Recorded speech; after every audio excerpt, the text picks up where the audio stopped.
How's your week going? Very busy, very busy. And obviously, we're doing some hiring. So there's like a lot of conversations and interviews, more than the normal sort of like standard workload. And it's a short week to boot. So yeah, true. You always think you have more time in a short week. Yes. But you don't. I woke up today really excited about the twos of things I had to do for the podcast. And I was like, it's Tuesday. My pun didn't work. It's Wednesday. Yeah. It's Tuesday in your heart. It's okay. It is. We'll just skip over a different day and then it'll be Friday. Yeah. We'll just work till Thursday this week. Be done. Yes, exactly. He's learning spelling with Texas Instruments Speak and Spell. Spell rain. R-A-I-N. That is correct. She's teaching her brother with Speak and Spell. H-E-R. That is right. They're learning new words with Speak and Spell. But don't tell them they're learning. They just think they're having fun. Speak and Spell for words, Speak and Read for stories, Speak and Math for numbers. From Texas Instruments, they make learning fun. Tyler, we are here to talk about Speak and Spell. Did you ever have one of these when you were a kid? Absolutely, yes. I feel like how can you forget, red, big handle at the top. Yeah. Digital letters. It sounded like it was possessed. Okay, so actually, I will admit, I don't even, my childhood memories of this do not remember it speaking. I literally just remember that you could spell things into it. So I feel like I'm it was. Yours didn't speak, you just spelled. It probably did. And I just, that part of my brain isn't developed enough to retain memory of that. Maybe it was like the voice that it emitted was so terrifying that you chose to block it out. Yeah, that's very well could be. I remember there was a comedian that had a joke that was something about Speak and Spell. And he was like, don't you mean speak like the devil? Yes. See, now I'm really sad that I'm missing out on that whole shared experience of the Speak and Spell. And I don't remember. Here's my bill request for the episode is to put it in so that when this goes live, you can hear it and so can everyone else. I always like to tell people a little about myself. One thing is when I was a little kid, I was a terrible speller. I could not spell. So my mom and dad tried to help me out. They got me a little helper, a little friend, a little aid. They got me a little red box called Speak and Spell. You remember this thing, Speak and Spell? Yeah? No. They shouldn't have called it Speak and Spell. What they should have called it, Speak like the devil. Remember the voice? A-E-I-O-U. On June 11th, 1978, Texas Instruments, maker of the notable TI-80 series calculators we were all forced to buy in high school, introduced the Speak and Spell, a talking educational toy for children. The device features the first electronic duplication of the human voice on a single chip of silicon. Speak and Spell utilized linear predictive coding to formulate a mathematical model of the human vocal tract and predict speech based on previous input. It transformed how digital information was processed through a filter into synthetic speech and can store more than 100 seconds of linguistic sounds, which I feel like doesn't sound like a lot, but when you're talking about one, the fact that it's 1978, and two, that it was on a chip small enough to put into a kid's toy, pretty cool. I mean, and that's a minute and a half. That's not, again, it's different, but you think about today, the amount of data a voice recording of 100 seconds is a substantial. You can't send a single 100-second video through a text message. Exactly. Yeah, that's what I mean. Yeah. So the development of the Speak and Spell began in 1976 with an initial budget of $25,000, which is $128,580 in today's money. It was created by a small team of engineers who were led by a man named Paul Breedlove. The completed proof version was the first console utilized solid-state speech technology, which was a kind of similar to how numbers were stored in calculators at the time. Additional purchase cartridges called expansion modules could be inserted through the battery receptacle to provide new solid-state libraries, which then gave you new games. It was the first time an educational toy utilized speech that was not recorded on tape or phonograph. It was also developed in conjunction with its clearly less popular brethren and sister in Speak and Read and Speak and Math. It was named a milestone in 1999 by the Institute of Electrical and Electronic Engineers and was repopped like 4 years ago by a company that bought the name. So you mentioned that they had basically additional like storage cartridges that you could buy. Mm-hmm. So it's like today, specifically, I think about like video game consoles, right? You can buy additional storage, like additional hard drives. Like you plug in, oh, I'm out of space, need more games. Was this like the first hardware toy, like consumer hardware that like, hey, go buy more storage, you know, there's your add-ons. That's a good question. When did Atari come out? Because you could buy Atari cartridges. I feel like it had to be That's right true. around the same time. Yeah. I'm sure there's going to be people who remember the date, and I would guess Atari was first. If it's 78, I feel like they might have been a little bit before that, but I could be wrong. We could ask the Magic Answer Box. The 2600 came out in 1977, so there you go. Just a year earlier. Regardless of which game system it was, like that was really groundbreaking at that time. Mm-hmm. One, to be able to store sound on a silicone chip like that wasn't pre-recorded, and two, you know, just like being able to change out cartridges, do all that kind of stuff. I feel like by the time we were interacting with it, we also had other toys that were kind of along those lines, since neither one of us were born in the 70s. But I wonder what it was like at that point. Yeah, but it feels like a early pioneer of like that monetization strategy, right? Of like, hey, buy more stuff to plug into your hardware, you know, for more use. It's interesting. You saw it with digital cameras, but those weren't around obviously until later, you know, decades later. I wonder how cool it was as a kid for that to be like one of the first toys that you got to play with, like one of your first educational toys, instead of like spelling blocks and stuff like that. That would have been pretty. I'm sure. Yeah, pretty mind blowing. Yeah. I mean, especially look at like what kids have today. I'm sure you can obviously speak to this better than I can, not having kids, but like, you know, you can play these kind of games with like Alexa and Google Home, stuff like that.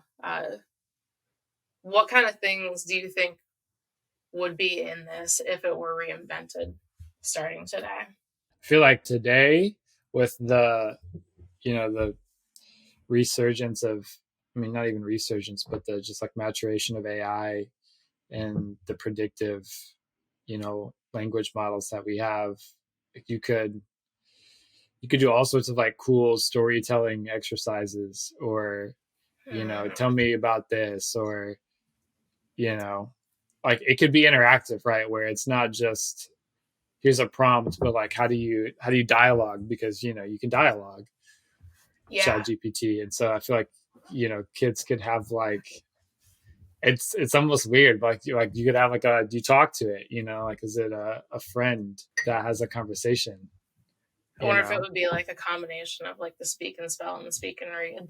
Like as you spell, you learn how to use the words appropriately in a sentence and start building stories and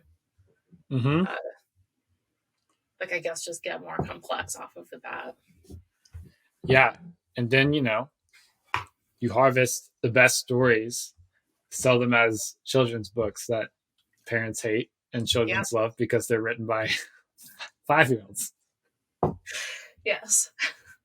But you still get to read them 3 days a week. Yes, you still get to read them every night, multiple times. I feel like kids today would feel really constricted by the amount of words that the original one had. But, you know, like it depends on age, right? Because when you're a kid, like you can't appreciate the technology of it, you know, like it's just like, oh, this is like what it does. You don't like remember before. it's like I've noticed that with my kids with things like Facebook's like Portal, right? Which is like really neat in the way that it can like track your movement and how it can zoom in and out from, like when you're like FaceTime 2.0 sort of, right? The wide angle lens.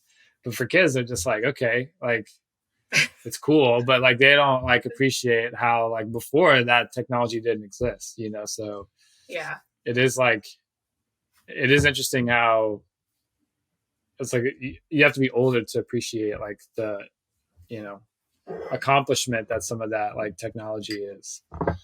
But the advancement it was for its time. Mm-hmm. Like,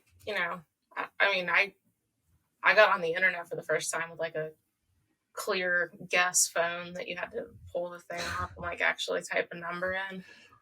Yes. I don't think kids would put up with that. Do they know how to use a phone like No. that?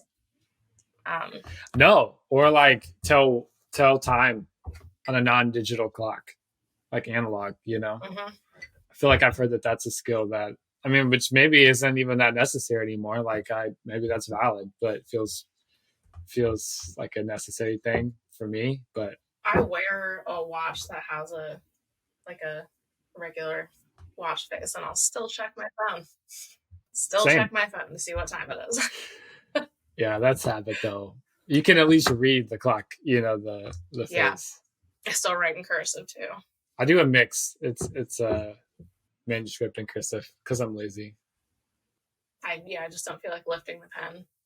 And if people exactly. are like, why are you even writing things on paper? Yeah. So it feels good, Because I'm still a Luddite at heart. Something that's crazy to me is that even by today's standards, a $25,000 budget is like, that's nothing. That part is wild. Like, I don't know. I really don't know a lot about like the hardware space today, but I would imagine that it's like impossible. So even if you took in today's dollars, you said it was 128K or something, right? Adjusted for inflation, 118K last year. Yes. If you you can't do anything that's hardware related for that today, just with manufacturing costs, your supply line. Like I don't know, but I'd have to guess that barely gets you a developer. Let alone to do that. Yeah, let alone like you might get some designs. Like, hey, here's like some drawings of like what your hardware could be for 120K. But definitely not even like a prototype or that has any of the plastic. Now, okay, to be fair, it's Texas Instruments. They probably already have some of those resources established, right? So maybe it's easier for a small group and a company like that to go, hey, we can get these like mocked up or something. But still, not to take away, I don't think anything is close to doable today for that. I wonder if them being part of Texas Instruments was kind of what like prompted the idea, since the information is stored on a chip the same way you would store information in a calculator. Sure. I wonder how somebody made that leap between like, if we could do this with numbers, why couldn't we do it with sounds? Yeah. I think that's like the interesting thing about, and some of the implied promise about, big tech companies is like when you have your own IP, when you take the time to develop the, through lines of manufacturing and supply, where it's like, hey, we own this part of the process. We can control, the resources on that side, the physical side of things. Like it's easy to go like, well, let's try this. Like, what about this? But I do think that's interesting where you don't see that often today. It's like you typically have companies that are just, hey, we do this thing with hardware, or vice versa, right? Like we don't touch the hardware, we just touch the software side of things. Apple's interesting where they've been developing more of their control on the supply side, on the manufacturing side, right? For their hardware, but it is interesting, and it's also interesting to think that like, where's Texas Instruments like today relative to popularity then, Smartphone market probably made them take a hit. That's the interesting thing is like, I don't know. But I would imagine they were like considered very highly in terms of like their technology at that time. And here we are, 4 or 5 decades later, and a whole set of new companies, right? Basically in that space, which is just really like, it's not long to, have an ebb and a flow of somebody who feels like they're at the pinnacle of like tech advancement, which is just interesting. I would have to guess that like if they're still around, they're doing like a lot more like scientifically geared research towards technology. Yeah, and maybe they're like doing great, right? It's just more of like, we're minimally informed here, so yeah, minimally informed. Do you have favorites of your kids' educational toys, and do they have favorites that are different? I would say we're just now like getting into that. I mean, unless you want to talk like books, then for sure. And there's a discrepancy, right? Like their favorite books are not my favorite books. Generally, sometimes. And sometimes they can grow on you, right? But yeah, I mean, I would say that like that's probably a common thing. I mean, I remember like as a kid, I'm sure some of my favorite toys were not like things my parents wanted to hear. I mean, you hear it all the time, right? Like, I need to throw this toy away because I can't stand to hear it play its thing again, like that's still true for sure today. I mean, I remember one of my favorite toys, like I was probably elementary school age, but it was like one of those globes with all the different countries and like the pen where you could touch it and it would tell you like something about like the country, and you could do games where it would like say a country or say a state or say a continent, and you had to like see how many you could get. Like I like those. I mean, because I'm competitive, like those I loved, and we did those a ton. I'm sure my parents were probably like, oh my gosh, if I have to hear the little like chime of new game, like, one more time, they would destroy it. But one that my sisters and I played a lot was Simon. Do you remember that game?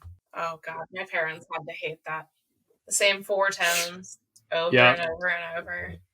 Trying to recognize patterns and memorize them. Oh. Yeah. We try to be good aunts and uncles and not give our niece and nephew like super irritating things. But my mother-in-law's it's she's appreciated. Like, here's a drum set. Those types of things are either like really well received or they're out of the house really quickly, generally. You're like, this is actually a basement. This is a basement toy, and we're not allowed in the basement. So yeah. Oh, sorry. Yeah, I think that toy got ruined last night. We had to throw it out. There's a Project Flood only in that corner of the room. Yeah. I think it would be a cool gig to design educational toys for kids and kind of try and see where you can take technological advances and kind of apply them to like an appropriate scheme for kids. There's so much on the internet that's not a good place for children. So to find the good parts of it and build, like good things would be pretty cool. Yeah, I think that'll be the trick more than anything is like, how do you gate the access to the powerful parts of that, right? Like you can't just, you want to chuck ChatGPT into a toy, Wi-Fi enabled. You can't just let that rip, right? So how do you and then make sure that it's, sturdy enough and it's like protections that you can sell it and have it be, responsibly used or what have you. And same thing with just like anything that's Wi-Fi enabled, right? Is, I mean, we've experienced that where,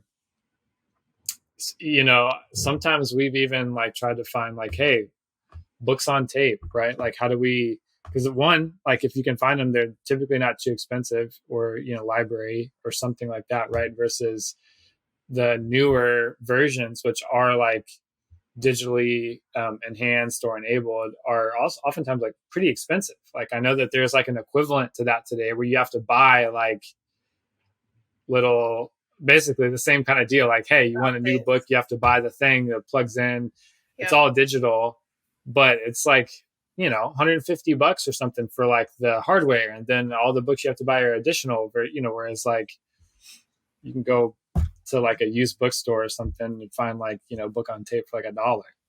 Yeah. So it's just interesting too to think about like what are the Like, how do you- benefits of it versus not. How do you build those guardrails, and are they even worth it if you can build those guardrails? Yeah, right.